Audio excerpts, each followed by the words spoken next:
quelques minutes eza minute ya morale tant nazoloba yango je pointe directement citoyen Antoine Agbekpa alias Kofi Olomide. Un cadre net yo soki un grand omibenaka un grand oza grand parce que un grand c'est le Youssou Ndour.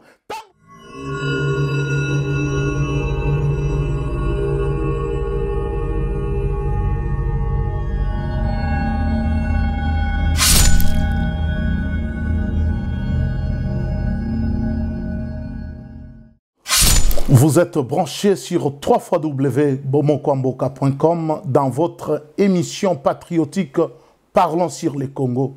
Parlons sur les Congo. Aujourd'hui, nous avons une tranche spéciale à cause de la situation qui se passe dans notre mère patrie. Et nous sommes venus aujourd'hui afin que nous puissions parler comme tout leader politique quand il y a une situation qui se passe dans sa nation. Il doit monter au créneau pour donner sa lecture, essayer d'éclairer ce qui s'y trouve sur place au pays, afin que nous puissions vraiment unir nos énergies, nos pensées dans le sens du rassemblement, dans le vrai sens du mot, afin que nous puissions arriver à notre objectif final qui est la libération de notre mère patrie, la République démocratique du Congo. Et comme vous savez, aujourd'hui, nous allons essayer de parler des 3 points capitaux parce que nous émettons à partir de la Suède, ici en Scandinavie, là où se trouve les quartiers généraux de www.bomokwamboka.com. Aujourd'hui, c'est le leader national lui-même qui anime l'émission Parlons sur le Congo, qui est monté au créneau par rapport à la situation. Nous disons que l'air est grave. La situation est chaotique dans notre mère patrie et nous ne pouvons pas nous taire, nous ne pouvons pas nous éclipser devant une pareille situation. Voilà pourquoi nous nous sommes décidés afin que nous puissions donner une lecture, une orientation et des directives claires et distinctes par rapport à cette situation. Comme vous savez, nous faisons nos émissions sous une forme bilingue parce que aujourd'hui nous allons nous adresser plus particulièrement aux Congolais. Voilà pourquoi nous allons utiliser notre langue lingala. Bandeko nyonso ba oyo ba mesana kolanda biso lelo eza lelo ezali mokolo oyo Congolais nyonso oyo makila ya Congo eza kotambola kati na ba venin na ye azali à l'aise te situation nyonso oyo ezoleka na mboka. Lelo makile zo tangana mboka, lobi makile bandai ko tangana mboka, sûrement makile tangana mboka chaque jour, na bapaya oyo bafanda, na mutu ya mboka na biso, pe bazako konza mboka na biso na ko, bazako boma biso ba Congolais na ko, bazako violer biso ba Congolais na ko, bazako yiba kita ya mboka na biso ba Congolais na ko, bazako kangisa biso na baboloko na ko, bazako sala oyo nyonso bango balingi na ko kobotolo biso bandaku na ko bamapangu na ko oloba te po ozali Congolais lisumu oyo toza nango parce que biso toza ba Congolais.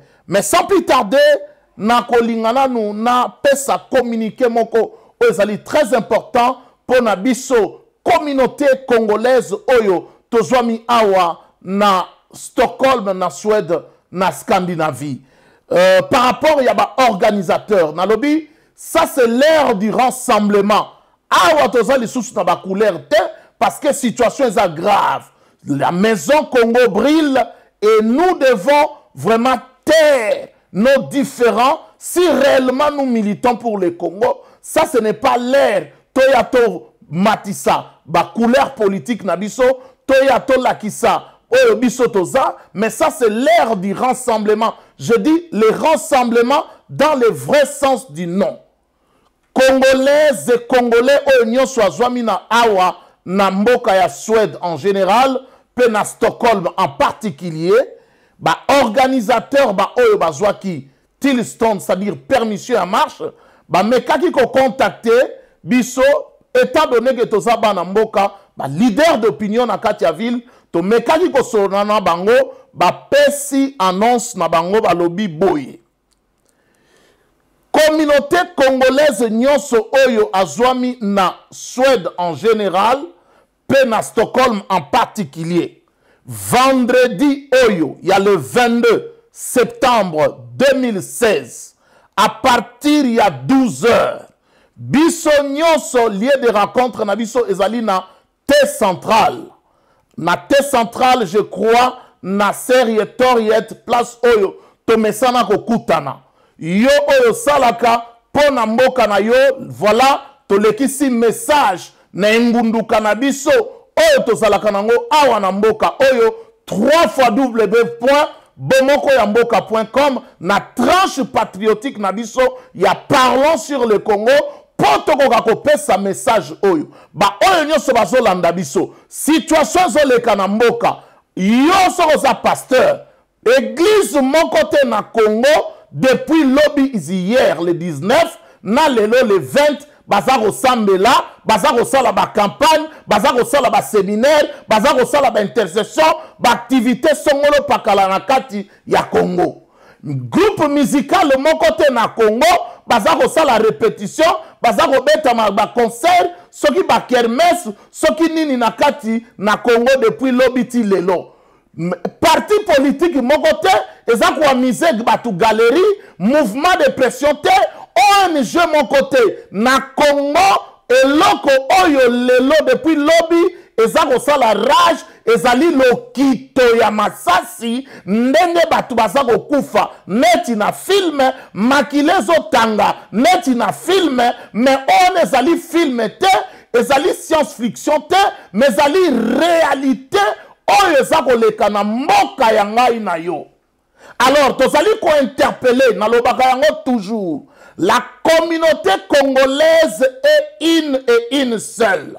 Biso nyonso tozali na bingunduka na biso tozali na mwa bituluku na biso yeyo biso tobundelaka biso tokoki kozala ya parti national bandeko mosusu baza ya Congo moko bandeko mosusu ya Pareco bandeko mosusu ya IDPS bandeko mosusu oyo babundaka na ndenge na bango. Alors biso nyonso ba église ba association to ba foreigning biso nyonso o toza ba congolais tozali interpellé vraiment vendredi le 22 septembre 2016 oyo na 12 heures tokutana na T centrale na Serietoriet pour tokoka ko pesa couleur tokoka ko manifester ras-le-bol na biso par rapport ya tiweri oyo eza koleka na mboka na biso koloba te ke ngai bandeko na nga bakufi te babengi ngai na kini bandeko na nga bakufi te na fami na biso batu bakufi te ndeko na ngai oza congolais oza congolaise oyo eza likambo ya mboka neti masasi lokito eza kobeta na Kisasa mutu moko oyo akoki kobima te batu nyonso bakangami na ndaku si toi rien ne marche au Congo magasin eza kosala te batu baza koteka te po lokito eza kobeta. Alors obiangami ndeko na ngai yo ozali congolais soki tozana ba différent na biso to faire taire yango ça c'est l'heure du rassemblement dans le vrai sens du nom. Voilà pourquoi tu as interpellé bandeko nyonso ba leader d'opinion nyonso oyo bazwami na mboka oyo ya Stockholm exclusion zate oyo nyonso za leader d'opinion oyo nyonso azali de tuluku na ye vraiment nous sommes les bienvenus tokoka komona na wana nyonso biso pete toza ba organisateur tolobi te ke non neti bango ba organiser biso to ya te eza likambo kaka mutu moko mutu alambaka nzungu afufu me minoko ebele liaka liboko moko mutu elambaka nzungu biloko me minoko ebele liaka tozwa yango ndenge wana na langage imagé ya masese.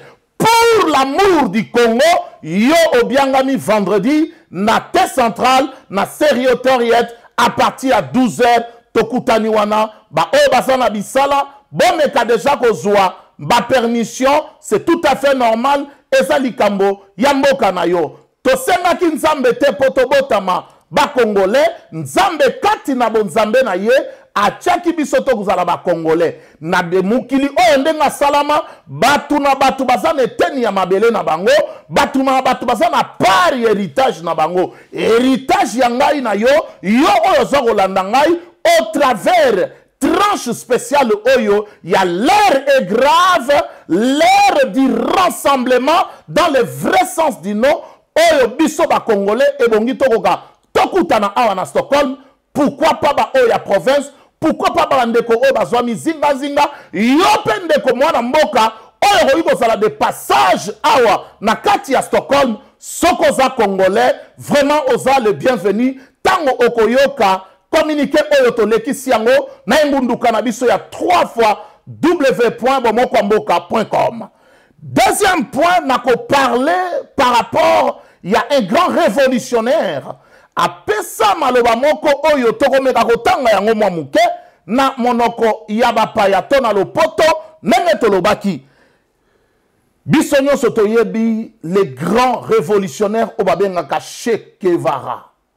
Che Guevara bakongolais mingi lelo bamipesa bakombo ba Che Guevara bamusicien même ya mabina ya soni bamipesa bakombo ba Che Guevara bakuluna bamipesa bakombo ba Che Guevara bayanke bamipesa bakombo ba Che Guevara mutu kategori nyonso congolais alingi basirno bami bamba basirno ya Che Guevara mais tolukana ntoyeba Che Guevara wana makanisi na ye ezalaki ndenge nini parmi bamaloba oyo aloba lelo azalaka lisusu te mais atika makanisi na ye yango na simbi mwa likanisi na ye moko mpona talisa bandeko na ngai congolais tomeka koraisonner réfléchir par rapport ya likanisi ya Che Guevara. Che Guevara lobaki, celui qui n'a pas le courage de se rebeller n'a pas le droit de se lamenter. Dixit Che Guevara. C'est-à-dire, mutu oyo azana courage te pour se rebeller. Azape na courage te pour ani lela lela. Ko se lamenter za komi lela lela. Peuple congolais, tomi leli mingi. To leli, nous avons que nos yeux pour pleurer. Tozako tambola na ba fiche, batu ba violé biso. Les Rwandais nous ont violés, les étrangers nous ont violés. Oni ezako violé nako. Bazako violé ba maman na biso nako. Bazako iba kita ya mboka na biso nako. Babimiseli biso même Panama Papers awa. Tozako mona toujours que bapaya oyo bayaki na sokoto ya mbula. Oyo bayaki na sokoto ya mbula bakoteli biso na kati ya mboka bazako konza biso na koyiba kita ya mboka na biso toleli mingi mengana yebi langage moko oyo bayanke babandaki koloba na mboka na biso Congo parce que na minute oyo yango tolobaka na kati ya libota mutu nyonso azali important na kati ya libota ata bozana ndeko na biso aza yanke bo associaka ete quand il s'agit de grandes décisions oyo esengaka mutu oyo esengaka sagesse mais boyeba yango que jour bakoya kobundisa bino ndeko na bino wana kozala nécessaire yango tolobi que ça c'est l'ère du rassemblement dans le vrai sens du nom rassemblement oyo ezali ko rassembler congolais nyonso awa to faire taire nanu ba couleur politique na biso,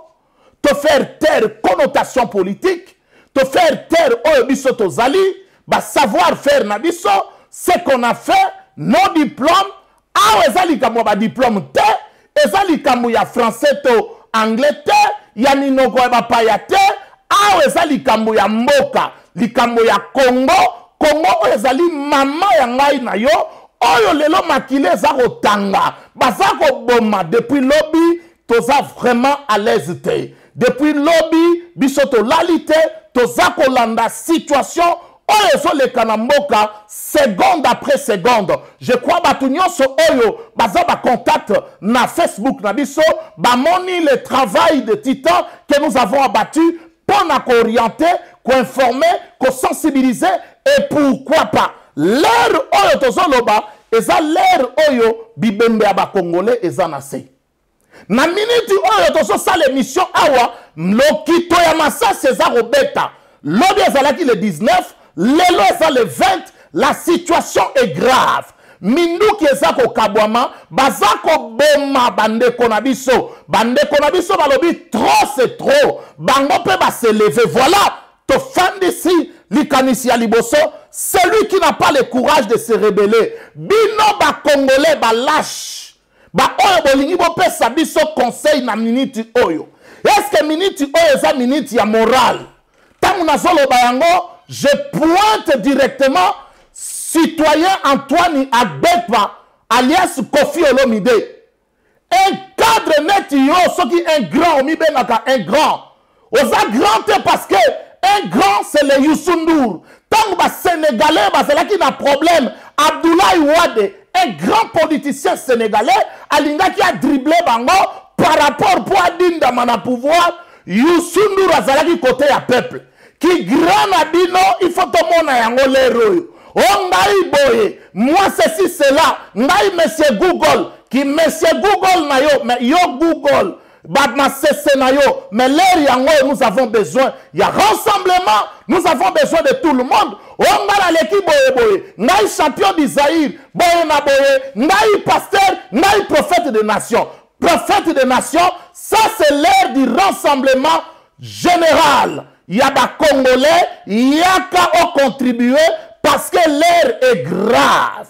L'air est grave. Ce n'est plus l'ère des amusements. Ce n'est plus l'ère de vantardise. Ce n'est plus l'ère de discours séduisants. Ce n'est plus l'ère de se faire voir. Mais c'est l'ère de se tenir la main dans la main pour se rebeller contre occupants. Oyo a telemiseli biso minduki. Peuple congolais, ba conseil nyo se boza kosala. Oh, il ne faut pas violer, il ne faut pas piller, il ne faut pas salaboyer.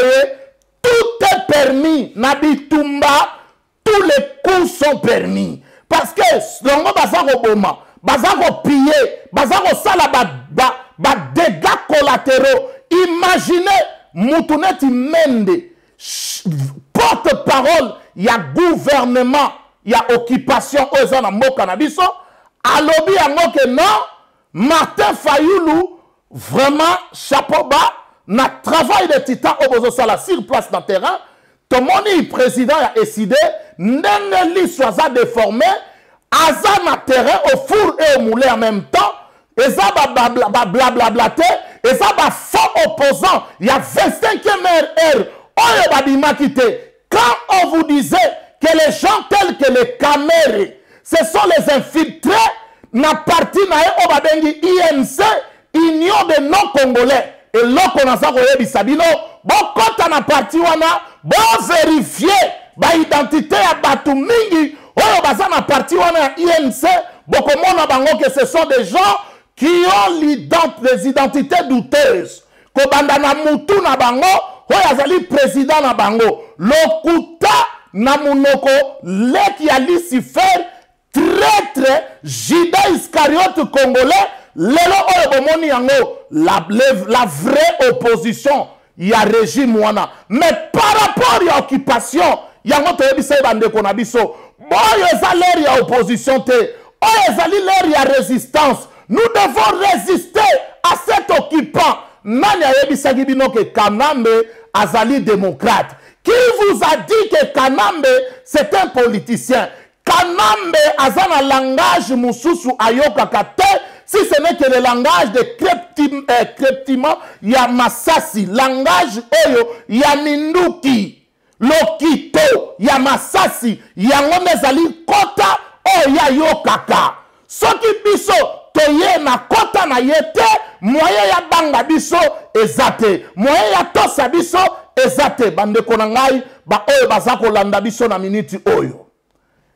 Étant moto na Nzambe, Thomas Yakola Mukisa, étant leader national, nakoki kolekisa, boyete soki na pesi eteni ya na komite. Parce que na lobaka yango ke na teyaka évangile ya ba kolonte.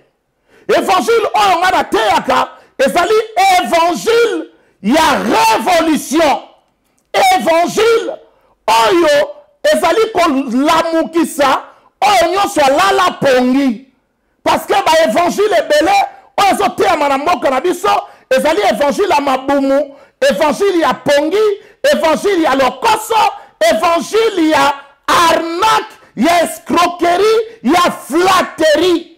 Mais malheureusement bokoki kosangisa bato nyonso na saki te, bato nyonso baza lolenge moko te, biso totelema po toteya évangile oyo elamukisaka bato na pongi, oyo ezongisaka bato na nzela, évangile ya nzambe ya mapinga, évangile ya nzambe oyo ba Moïse basalelaki mingi belo namoni tolati ba drapeau. Oui, biso drapeau ezali mariage, drapeau totambolaka nango, tolalaka na drapeau, tolamukaka na drapeau parce que ezali kita ya mboka na ngai. Ça ce n'est pas l'heure oyo tokolobaka non, to se mobiliser, to sala ba intercession. Oui, c'est bien beau, mais nalingi napesa bino illustration moko. Moïse na tango oyo efale babunda, Joshua azalaki sur place na terrain, tango Joshua azako bunda, Moïse a quelque intercéder.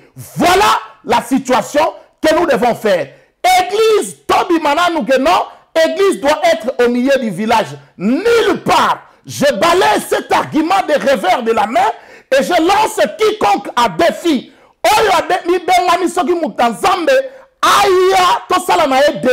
Je vais lui démontrer que l'église en aucun jour ne peut être au milieu du village. Mais par contre, l'église doit être à la porte du village.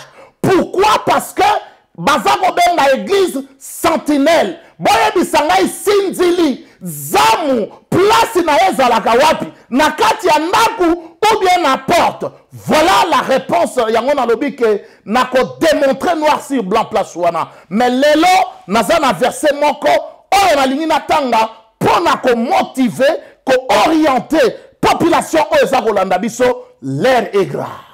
L'air est grave. L'air est grave na mboka na nga na yo. Lokito ya masase zako beta, makila ya bandeko na biso zako kufa, bibembe zali depuis lobby. Mingi kutu ba récupérer yango na nute. Pour votre information, bolanda ba bilan nyonso o bazako pesa bino ya lokuta te. Rien que la journée d'hier, il y a eu 120 morts, 258 blessés. Wana ezali ba bilan vrai.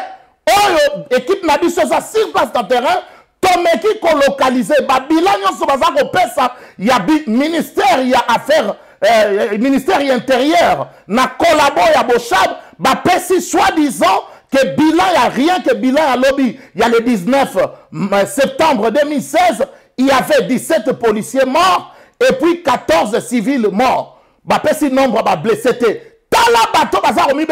Professeur. C'est un professeur constitutionnaliste, monsieur Évariste Bochab. Mais Congolais, Kobanga Kanayo ba diplôme ya ba papier te. Tala batu oyo baza mayele, mais bazu mayele na bango ba kakoli yango tolobi. L'intelligence est un état d'esprit, ce n'est pas le diplôme. Oyo batu bakoki koya ko brandir, neti ba drapele, oyo to mona kanaka ya ba manifestation. Na ba stade ya football. Voilà batu oyo bani bengi batamayele na Congo batamayele baza muke. Motamayele aza oya lingi mboka na ye kolo ba français milai yango te neza ko komisa motamayele po ba mende ba yebi ba français mais le kutana monoko donc il manque comme il respire monsieur Tchakou national Mende Omalanga akosi que non Martin Fayoulou akendaki copier akangi en flagrant délit yango babetaki ye. Oh, si la honte pouvait tuer. Monsieur Mende Omalanga, Bochab, yo ministre intérieur, t'as la incompétence na au sommet à mboka na biso. Mais il a fallu appeler sa biso nombre ba blessé. Au pesi kaka ya ba mort 17, 14 et nombre ba blessé au pesité. Incompétence notoire. Nous n'avons plus besoin. Na mboka na biso ya ba leader ventriote oyo bazako konzambo kanabiso toute tendance confondue. L'heure est grave, c'est l'heure du rassemblement dans le vrai sens du mot. Voilà pourquoi tozo loba Congolais to s'unir. C'est l'heure ya ko s'unir, to unir ba force na biso, ba énergie na biso pour potentialité na biso, détermination na biso, poto ko bouter dehors. La ville de Kinshasa est pessi biso couleur. Bana yakin, balobi, enough is enough, trop c'est trop, ça suffit. Boko boma biso, lobi mingi bafandaki na ndaku, mais balobi lelo, neti babandi ko kote la bango la bandaku. Rien que la journée à lelo, si tu atteindre déjà 56 morts. 56 morts, et puis journée à l'élo, tu as commis déjà na 78 blessés. Na journée à l'élo. Parce que l'élo, zali sale besoin, bango babandi attaque depuis 3 h du matin, na 4 h du matin, bazui go na bango. Mutu oyo babengi, ministre, ya sport. Il y a Congo. Ces garçons ami bengaka kinois. Mais yé mutu a armé bakuluna akaboleli bango ba machette pour bazala comme bango bazana première ligne pour ba affronter bande qu'on a biso ba congolais, ba résistants patriotes, ba combattants, ba guerriers, ba héros, ba oyo bazako bunda sur place de terrain. Alors, bazui, ba policier, ba chibango en deuxième position, et ba mercenaires. Oh, ba outi Uganda, ba outi na Sud-Soudan, ba koti si chef à rebelle na bango, ba msou ba outi na Rwanda, ba msou ba outi na Érythrée, ba yé uniquement pour na ko renforcer, bango ne bazako boma. Ba soldat wana balati ba teni, oh, bazo benga bana mura, ce ne sont pas des Congolais, bazolo ba anglais, na ba swahili moko ya makasi, o eza ba swahili, o lo ba maka, na ba province na biso o ba lo baka ba swahili te. Eza swahili lo ba na nord Kivu te, o lo ba maka na sud Kivu te, o lo ba maka na Maniema te, o lo ba maka na province orientale te, o pe lo ba maka na Katanga te, ba province o lo baka swahili na mboka na biso Congo yango wana. Toyebi swahili na biso ndenge balobaka swahili oyo ezoloba meza yango te yango Che varalobaki alobi oh celui qui n'a pas le courage awa eza likambo ya courage balobi la vie appartient au courageux yo peuple congolais tomonaka wa ngala za courageux tala mboka na yo ça c'est l'air toza na besoin ba courageux o bakobima ba courageux o bako s'interposer pour ba résister contre l'occupation étrangère, contre la tyrannie, contre la tuerie. Trop c'est trop. Humiliation jusqu'à quand? Est-ce que nous sommes Congolais tous en égalité? Est-ce que nous, les Congolais, tous en égalité? Excusez-moi les mots, mais pour non, nous ne sommes pas créés pour que nous sommes aussi des hommes. Voilà pourquoi nous lançons un appel vibrant et pathétique aux combattants, aux résistants, aux guerriers, aux patriotes congolais dans toute l'étendue territoriale de la République démocratique Mobimba, na superficie à 2 345 000 km², oyo composé mboka na biso la République démocratique du Congo, bisika nyonso bozali, vous devez résister na force wana. Qu'est-ce que nous allons faire? Et là qu'on dit oyo liloba na Nzambe ezali ko orienter biso. Nous lisons sous votre permission le Tangi Matkomi na Jérémie chapitre 18 verset 7. Message est clair. Et le dit soudain, j'ai parlé sur une nation, sur un royaume, d'arracher, d'abattre et de détruire. Nalobaka yango toujours, les verbes c'est le langage de Dieu. Nzambe po asolola na biso batu, ayaka na nzela ya verbe. Aitilisaka toujours verbe. Verbe ezali langage ya Nzambe. Awa Nzambe alobi na ekolo na biso, akangi munoko na ye te, face ya situation oyo, Nzambe alobi d'arracher. Il faut tout arracher pouvoir, tout arracher souveraineté ya mboka na biso, tout arracher libération ya mboka na biso, oyo ezwami na maboko ya bapaya, oyo baza kokonza biso. Souveraineté ya mboka na biso ezali négociable te. Libération ya mboka na biso ezali négociable. Nous devons arracher cela. Nous devons arracher notre libération. Nous devons arracher notre fierté. Nous devons arracher notre libération dans mboka na biso Congo, notre délivrance. Oh, ezali tayama sécurité, oh, destruction des hôtels, destruction des nini. Nous devons arracher oh, nyonso ezali libération, souveraineté ya mboka na biso Congo. Le deuxième verbe ezali nini? Nous devons abattre. Pourquoi nous devons abattre? Parce que mboka na ngai na yo Congo yo ozolanda ngai, notre mère patrie est commis sanctuaire, il y a occultisme. Notre mère patrie est commis sanctuaire, il y a négationnisme. Notre mère patrie est commis sanctuaire. Donc, tokomi na tamoko oyo, tozak presque na fait émission na biso et balobi détruire.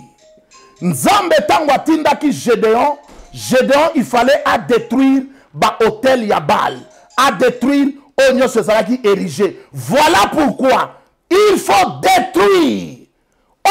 La détruire, il faut la détruire. Adage moko balobaka bafwa basala ba oyo bakokufa kaka. Libération moko te na mokili koki kozala samakila. Yesu Masiya po asikola mokili.